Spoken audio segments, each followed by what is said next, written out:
সামনে আসছে আমাদের জিলহজ মাস, আর মাত্র 6 দিন বাকি আছে। এই জিলহজ মাসের প্রথম যে 10 দিন অন্য মাসগুলোর তুলনায় এই জিলহজ মাসের প্রথম 10 দিন আল্লাহর হাবিব বলেছে আল্লাহর কাছে সবচেয়ে মাহবুব, সবচেয়ে প্রিয়।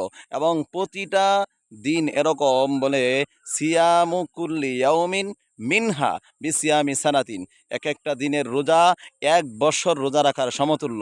এক একটা রাত্রের ইবাদত অকিয়ামুহু, রাত্রেবেলায় দাঁড়ায় নামাজ পড়া, এগুলো হচ্ছে লাইলাতুল কদরি, কদরের রাত্রে ইবাদত করলে যেই পরিমাণ সওয়াব হয়, এরকম সমতুল্য সওয়াব তার আমলনামায় দান করা হয়। এজন্য আমরা অবশ্যই জিলহজ মাসের যেই প্রথম যেই 10টি দিন আছে, এই 10 দিন আমরা অবশ্যই রোজা রাখার চেষ্টা করি, নফল রোজা।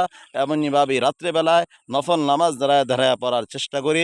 আল্লাহ চাহে যদি আমরা এগুলো করতে পারি, আমাদের জন্য কল্যাণ আসবে, আমাদের জন্য ভালো হবে। আল্লাহ আমাদের সকলকে তৌফিক দান করুন, আমিন ইয়া রাব্বাল আলামিন।